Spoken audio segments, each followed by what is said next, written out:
नमस्कार दोस्तों, ज्योतिष का सफर में तमाम भाई बहनों को नरेश गांधी का सादर प्रणाम। ये हमारा 282वां एपिसोड है जिसका नाम है कर्ज से मुक्ति के उपाय।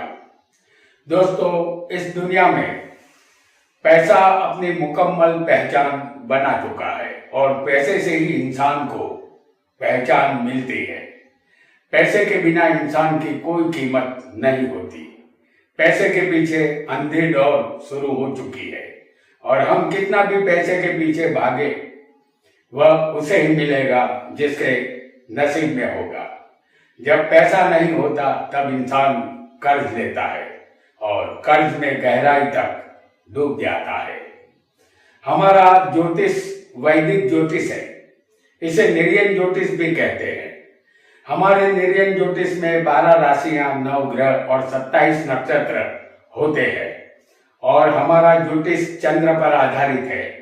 जिस बच्चे के जन्म के समय चंद्र जिस नक्षत्र में होता है वही उसका जन्म नक्षत्र बनता है और चंद्र से ही महादशा अंतरदशा निकलती है और जन्म के समय जिस राशि में चंद्र होता है वही राशि पर से बच्चे का नाम रखा जाता है। इसी ज्योतिष में से कुछ और शाखाएं भी निकली है जिसे कहते हैं सामुद्रिक शास्त्र, हस्तरेखा शास्त्र, मरुत शास्त्र, वास्तु शास्त्र, अंक ज्योतिष, फेस रीडिंग वगैरह वगैरह। लेकिन आज हम मुहूर्त शास्त्र की बात यहाँ करेंगे। शुभ समय में लिया गया कर्जा या बैंक लोन आसानी से चुकता हो जाता है और खराब समय में लिया गया कर्जा कभी चुकता नहीं होता बल्कि बढ़ता जाता है। इस एपिसोड में कब कर्ज लेना चाहिए और कब कर्ज चुकाने की शुरुआत करनी चाहिए ये सब हम जानेंगे। लेकिन इससे पहले हमें यह भी जानना होगा कि इंसान को कर्जदार एक ही ग्रह बनाता है, वह है मंगल। कुंडली में कहीं भी नीच का, अस्त का या शत्रु की राशि में या 6, 8, 12 में मंगल होगा तो जातक को कर्ज या लोन अवश्य लेना पड़ता है। यहाँ यह बात भी याद रखनी होगी कि कर्जदार भी मंगल बनाता है, उसे चुकता करने का काम भी मंगल ही करता है। आज हम मुहूर्त शास्त्र में कर्ज कब लेना है, इन्वेस्ट कब करना है, कर्ज या लोन कब लेना है और कब चुकाना है, आइए इसे जानते हैं। सबसे पहले आजकल बहुत से लोग अपने पास पड़ी हुई बड़ी रकम दूसरों को देते हैं ताकि उनका रुपया उनके लिए कमाता रहे, या जो रुपया उनके पास होता है उन्हें अच्छी जगह इन्वेस्ट करके उसे बढ़ाना चाहते हैं ताकि रुपयों में बढ़ोतरी हो सके। रास्ते बहुत से होते हैं, जैसे रुपया ब्याज पर देना, शेयर बाजार में इन्वेस्ट करना, या किसी को उधार देना, या किसी को व्यापार के लिए देना, या बैंक में फिक्स डिपॉजिट करना। यदि आप किसी अच्छे मुहूर्त में किसी को रुपया देते हैं तो ये रुपया ब्याज के साथ आपके पास समय पर लौट आता है। अब ये भी जान लेते हैं कि कौन से समय पर आपको रुपया देना चाहिए जिससे आपको लाभ मिले। और किसी भी महीने में हम देखेंगे तो 2 पक्ष होते हैं। एक तो शुक्ल पक्ष जो हम यहां आपको बता रहे हैं,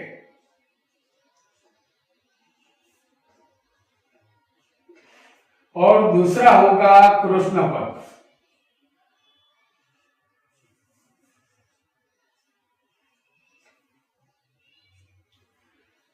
शुक्ल पक्ष और कृष्ण पक्ष, ये 2 पक्ष में 15-15 तिथियां आती है, क्योंकि ये 1 महीने के अंदर दोनों पक्ष आएंगे और 1 महीने के अंदर ही तिथियां भी आएगी।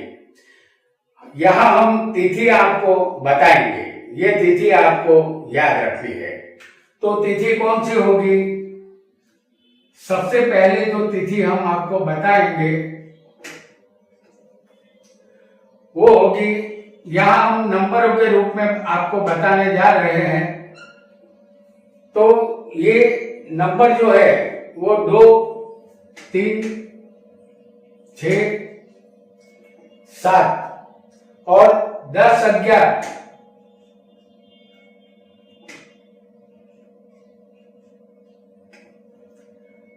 12, 10, 11, 13, 15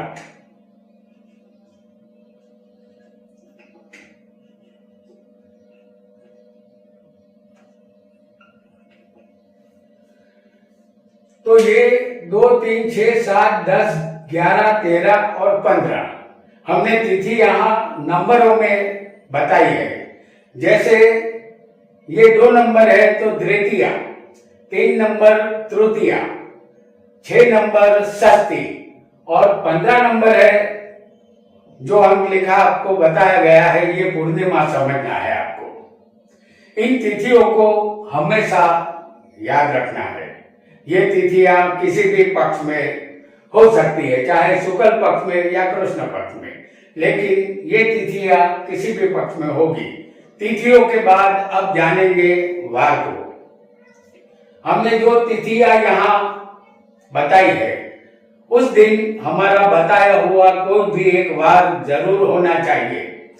जैसे हम आपको यहाँ पर दिखा रहे हैं वार, तो वार होगा रवि, सोम, मंगल और गुरु।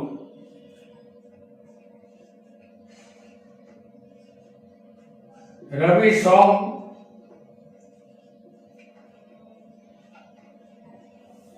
मंगल और गुरु या शुक्र होना चाहिए। जब ये तिथियां होगी, इनमें से कोई भी एक तिथि हो और इनमें से कोई भी एक वार होना चाहिए। और अगर ये तिथियां मिल जाती है कोई एक और वार भी यहाँ पर मिलता है, तो अब हम आपको बताएंगे नक्षत्र। तो अब जानेंगे नक्षत्र को। नक्षत्र इस प्रकार है, जैसे अश्विनी। सर्वप्रथम हम आपको बताएंगे नक्षत्र अश्विनी।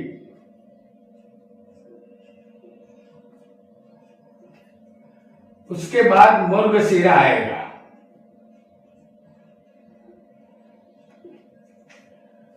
और उसके बाद होगा पुनर्वसु।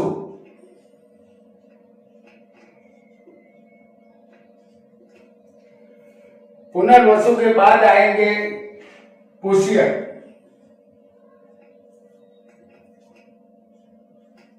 चित्रा,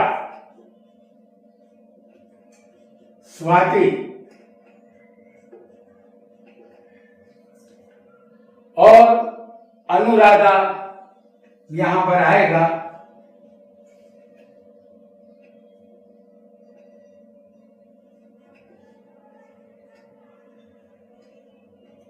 श्रवण आएगा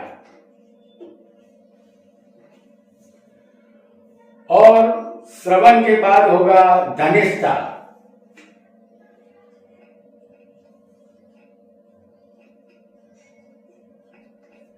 और सत्तार का।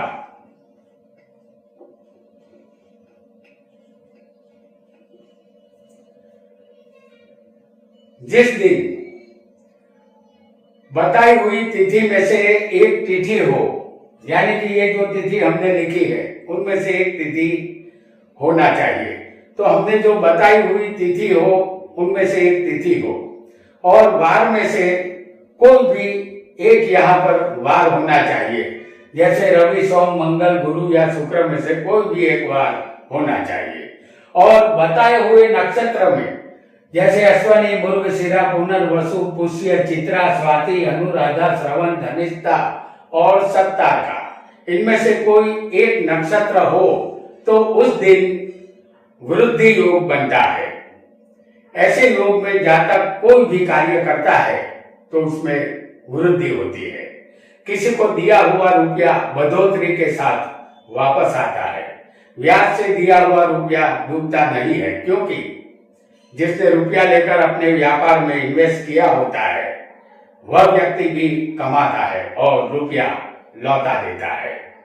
उदाहरण के तौर पर मान लीजिए कि तिथि यहाँ सप्तमी है और वार गुरु है और नक्षत्र यहाँ स्वाति है, तो इसे वृद्धि योग माना जाएगा। ऐसे योग में हम जो भी कार्य करेंगे उसमें घाटा नहीं होगा, वृद्धि ही होगी। आपने अपना रुपया कहीं भी लगाया हो, रुपया अवश्य वापस आ जाता है। अब जानेंगे एक और योग को।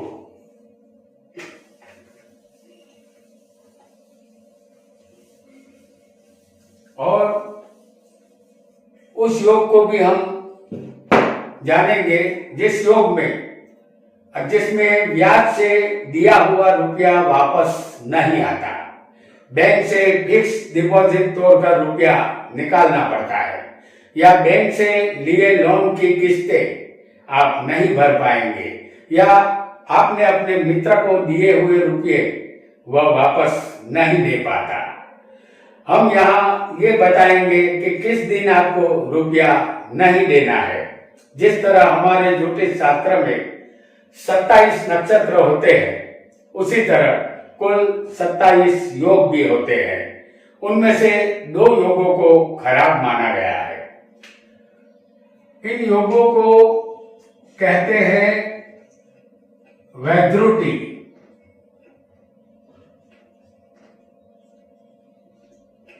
और व्यतिपात।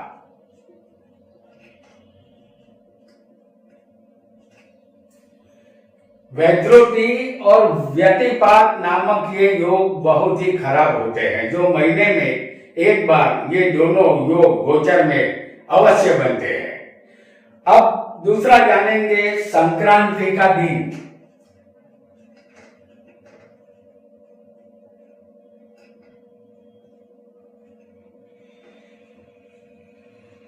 संक्रांति दिन उसे कहते हैं जिस दिन सूर्य राशि बदल रहा होता है। तो संक्रांति दिन जब आता है, उस दिन सूर्य राशि बदलता है।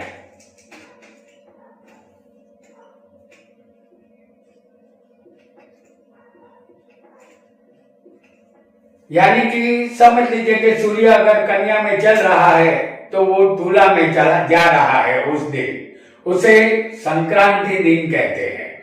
तो वैद्रुति और व्यतिपात योग हो और उसी समय ये योग तो चलते ही रहते हैं, लेकिन जिस दिन सूर्य भी राशि बदल रहा हो और उस दिन वार मंगल हो या रविवार हो, जैसे रवि वार और मंगलवार, ये दो में से कोई एक वार हो।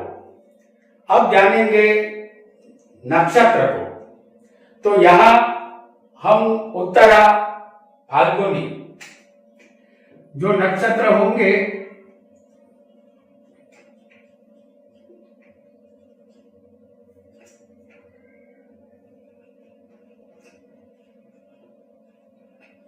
उत्तरा फाल्गुनी, उसके बाद आएगा पूर्व फाल्गुनी,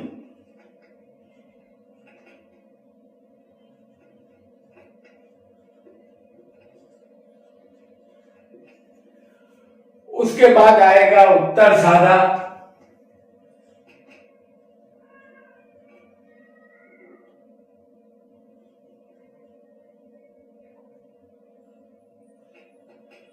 और पूर्व साधा।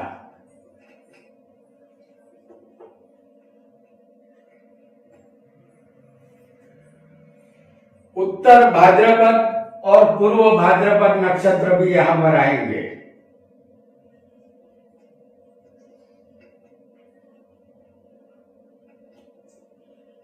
और पूर्व भाद्रपद भी यहां पर आएगा।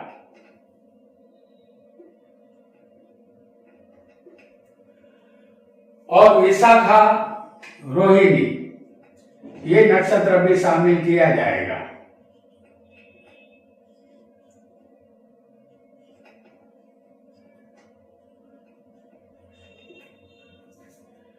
कृतिका, मघा और आद्रा भी आएगा।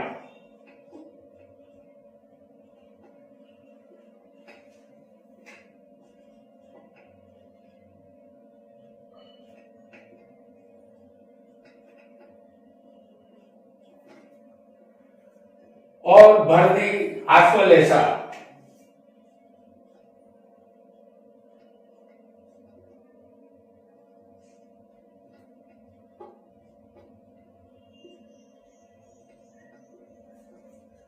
और अंत में जो नक्षत्र आएगा वो होगा मूल।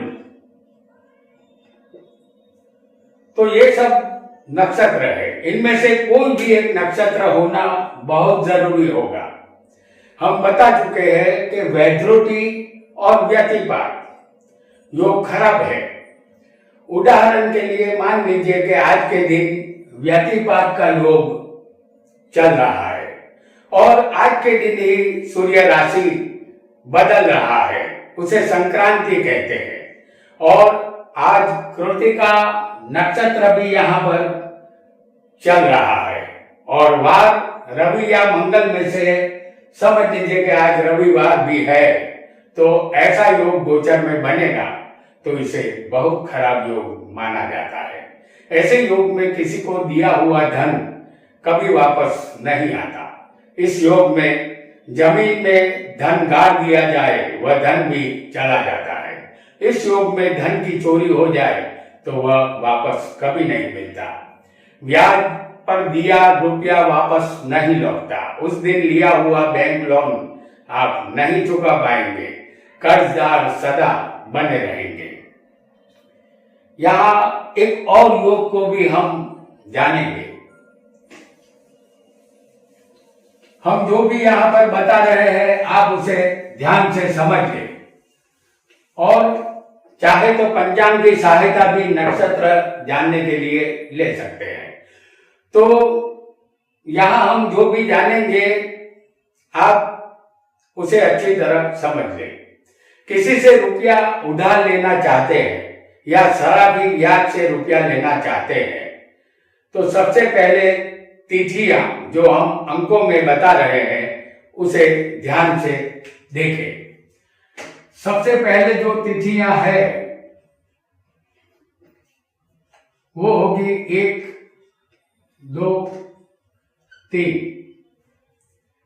और उसके बाद 5, 6, 7, 8 और 10, 11 और 12, 13 आएगी।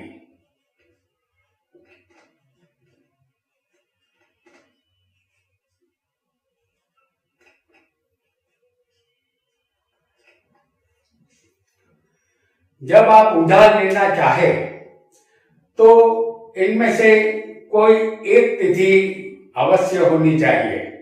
उस दिन वार सोमवार, जैसे हम आपको दिखा रहे हैं वार को, यहां पर सोमवार हो या बुधवार हो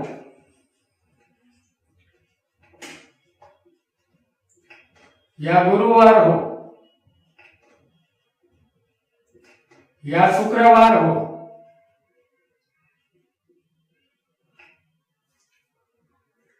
तो इनमें से कोई एक बार मौजूद होना चाहिए उस दिन।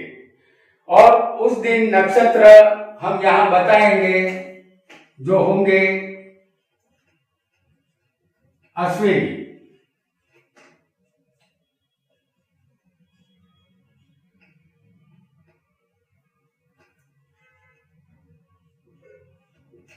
रोहिणी,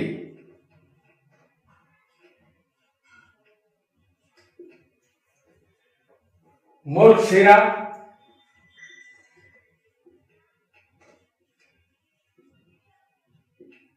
पुनर्वसु,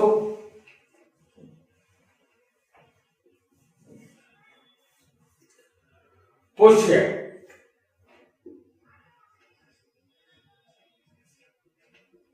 उत्तर फाल्गुनी,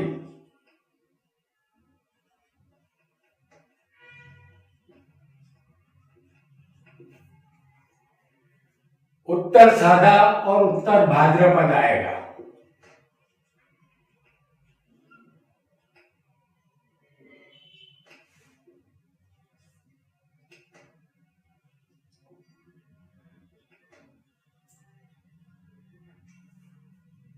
और हस्तचित्रा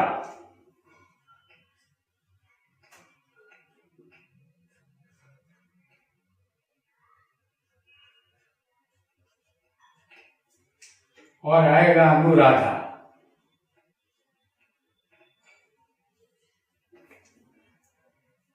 उसके बाद श्रवण,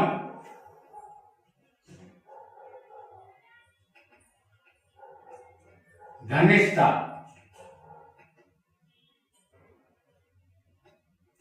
सत्तार का,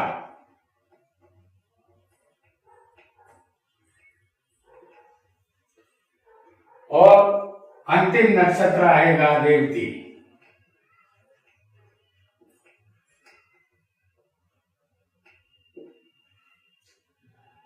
तो अश्विनी, रोहिणी, मृगशिरा, पुंवसु, पुष्य, उत्तर फाल्गुनी, उत्तर साधा, उत्तर भाद्रपद, हस्तचित्रा, अनुराधा, श्रवण, धनिष्ठा, सत्तार और रेवती, इनमें से कोई भी एक नक्षत्र होगा तो रुपया उधार लेने का श्रेष्ठ समय होगा।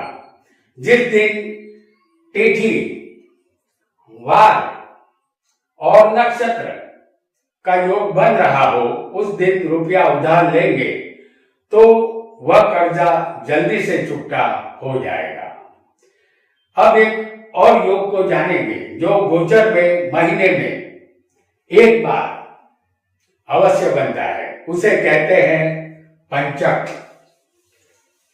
आइए इस पंचक के विषय में भी जान लेते हैं जो महीने में एक बार अवश्य बनता है। पंचक 5 दिन तक चलता है। आज पंचक है या नहीं है उसका पता 2 तरीके से चलता है, क्योंकि हमारे पास 27 नक्षत्र है और 27 नक्षत्रों में से आखिरी 5 नक्षत्र जो होते हैं वो हम यहाँ पर आपको बता रहे हैं। सबसे पहला धनिष्ठा नक्षत्र आएगा।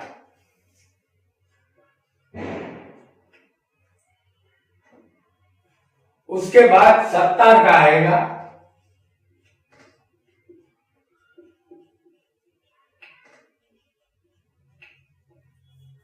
और उसके बाद पूर्व भाद्रपद आएगा।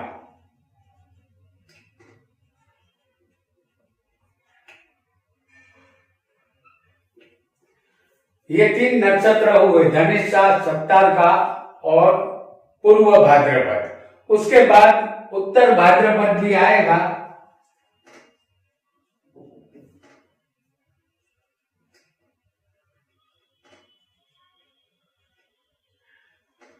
और अंत में आएगा रेवती। तो इन नक्षत्रों में जब चंद्र भ्रमण करता है, ये 27 नक्षत्र के क्रम में आखिरी 5 नक्षत्र है। अगर ये आखिरी नक्षत्र में जब चंद्र भ्रमण करता है तब पंचक योग बनता है। चंद्र जब रेवती नक्षत्र से निकलकर अश्विनी नक्षत्र में जाता है तो पंचक समाप्त हो जाता है। पंचक को जानने का एक दूसरा तरीका भी है। चंद्र जब, समझ लीजिए हम यहाँ 2 राशियां आपको बता रहे हैं। एक तो कुंभ राशि है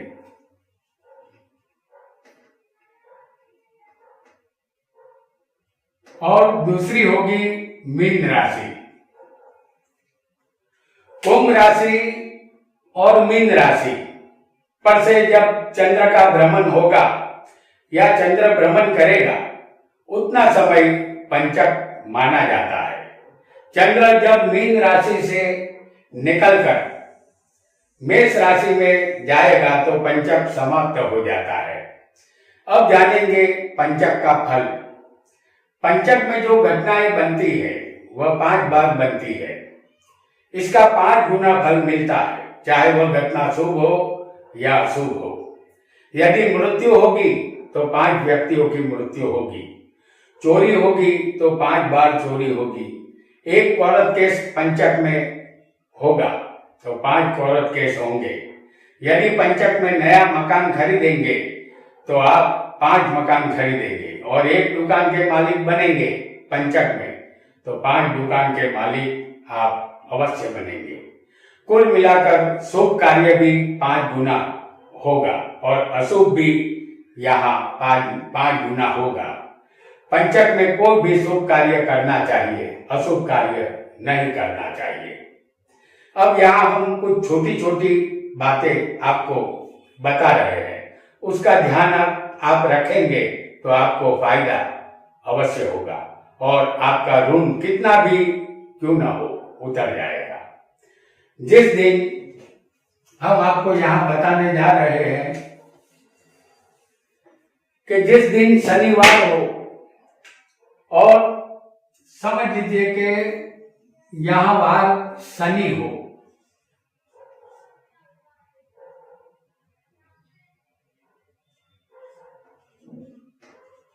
शनिवार हो और चतुर्थी, नवमी और चतुर्दशी हो, यानी कि उस दिन जो तिथि हो,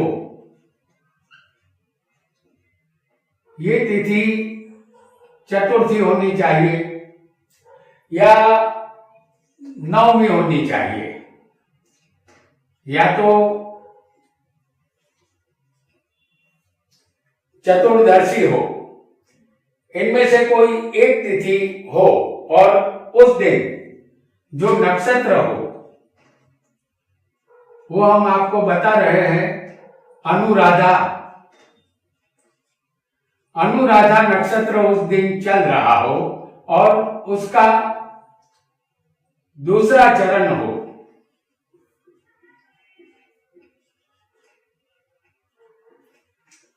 अनुराधा का दूसरा चरण चालू हो और उस समय रात 8 बजे के बाद अपने ऋण की जो भी किस्त हो वह जाकर दे दे। इस समय में ऋण चुकाने से आप ऋण मुक्त बनेंगे। और एक दूसरा योग भी आपको बता देते हैं ऋण से मुक्त होने के लिए। जिस दिन रविवार हो, जैसे समझ लीजिए कि वार रवि हो, रविवार, जिस दिन रविवार हो उस दिन अगर कोई नक्षत्र हो तो ये नक्षत्र हस्त नक्षत्र होना चाहिए। तो रविवार हो और हस्त नक्षत्र चल रहा हो तो उस दिन किसी से कोई भी कर्जा न ले। ये कर्जा आप कभी भी उतार नहीं पाएंगे। यदि रविवार के दिन हस्त नक्षत्र में आप किसी का लिया हुआ रुपया लौटा देते हैं तो आपका सारा कर्जा धीरे धीरे उतर जाएगा।